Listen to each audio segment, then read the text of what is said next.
ಪ್ರಜಾಪ್ರಭುತ್ವದಲ್ಲಿ ಯಾವುದೇ ರಾಜಕಾರಣಿಗಳಿಗೆ ಒಂದೇ ಮಾನದಂಡ ಇರುತ್ತೆ ಅಂತ ನಮ್ಮ ಅನಿಸಿಕೆ.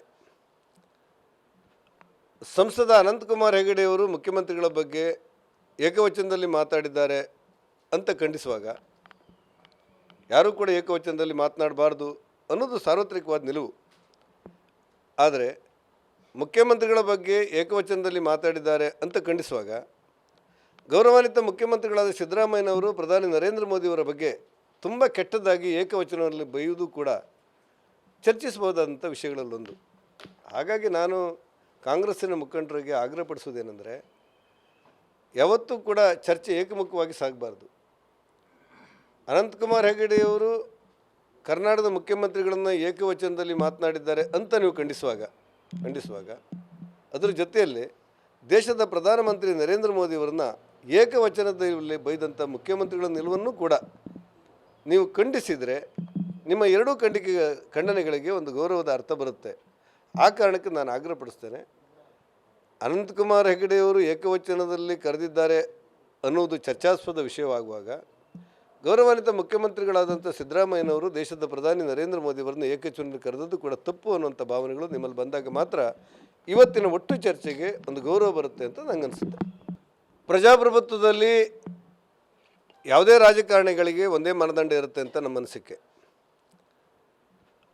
ಸಂಸದ ಅನಂತಕುಮಾರ್ ಹೆಗಡೆಯವರು ಮುಖ್ಯಮಂತ್ರಿಗಳ ಬಗ್ಗೆ ಏಕವಚನದಲ್ಲಿ ಮಾತಾಡಿದ್ದಾರೆ ಅಂತ ಖಂಡಿಸುವಾಗ ಯಾರೂ ಕೂಡ ಏಕವಚನದಲ್ಲಿ ಮಾತನಾಡಬಾರ್ದು ಅನ್ನೋದು ಸಾರ್ವತ್ರಿಕವಾದ ನಿಲುವು. ಆದರೆ ಮುಖ್ಯಮಂತ್ರಿಗಳ ಬಗ್ಗೆ ಏಕವಚನದಲ್ಲಿ ಮಾತಾಡಿದ್ದಾರೆ ಅಂತ ಖಂಡಿಸುವಾಗ ಗೌರವಾನ್ವಿತ ಮುಖ್ಯಮಂತ್ರಿಗಳಾದ ಸಿದ್ದರಾಮಯ್ಯನವರು ಪ್ರಧಾನಿ ನರೇಂದ್ರ ಮೋದಿಯವರ ಬಗ್ಗೆ ತುಂಬ ಕೆಟ್ಟದಾಗಿ ಏಕವಚನದಲ್ಲಿ ಬೈಯುವುದು ಕೂಡ ಚರ್ಚಿಸಬಹುದಾದಂಥ ವಿಷಯಗಳಲ್ಲೊಂದು.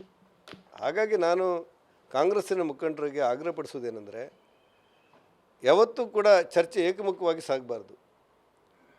ಅನಂತಕುಮಾರ್ ಹೆಗಡೆಯವರು ಕರ್ನಾಟಕದ ಮುಖ್ಯಮಂತ್ರಿಗಳನ್ನು ಏಕವಚನದಲ್ಲಿ ಮಾತನಾಡಿದ್ದಾರೆ ಅಂತ ನೀವು ಖಂಡಿಸುವಾಗ ಅದರ ಜೊತೆಯಲ್ಲಿ ದೇಶದ ಪ್ರಧಾನಮಂತ್ರಿ ನರೇಂದ್ರ ಮೋದಿಯವರನ್ನ ಏಕವಚನದಲ್ಲಿ ಬೈದಂಥ ಮುಖ್ಯಮಂತ್ರಿಗಳ ನಿಲುವನ್ನು ಕೂಡ ನೀವು ಖಂಡಿಸಿದರೆ ನಿಮ್ಮ ಎರಡೂ ಖಂಡನೆಗಳಿಗೆ ಒಂದು ಗೌರವದ ಅರ್ಥ ಬರುತ್ತೆ.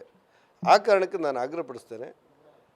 ಅನಂತಕುಮಾರ್ ಹೆಗಡೆಯವರು ಏಕವಚನದಲ್ಲಿ ಕರೆದಿದ್ದಾರೆ ಅನ್ನುವುದು ಚರ್ಚಾಸ್ಪದ ವಿಷಯವಾಗುವಾಗ ಗೌರವಾನ್ವಿತ ಮುಖ್ಯಮಂತ್ರಿಗಳಾದಂಥ ಸಿದ್ದರಾಮಯ್ಯನವರು ದೇಶದ ಪ್ರಧಾನಿ ನರೇಂದ್ರ ಮೋದಿಯವರನ್ನು ಏಕವಚನದಲ್ಲಿ ಕರೆದದ್ದು ಕೂಡ ತಪ್ಪು ಅನ್ನುವಂಥ ಭಾವನೆಗಳು ನಿಮ್ಮಲ್ಲಿ ಬಂದಾಗ ಮಾತ್ರ ಇವತ್ತಿನ ಒಟ್ಟು ಚರ್ಚೆಗೆ ಒಂದು ಗೌರವ ಬರುತ್ತೆ ಅಂತ ನನಗನ್ಸುತ್ತೆ.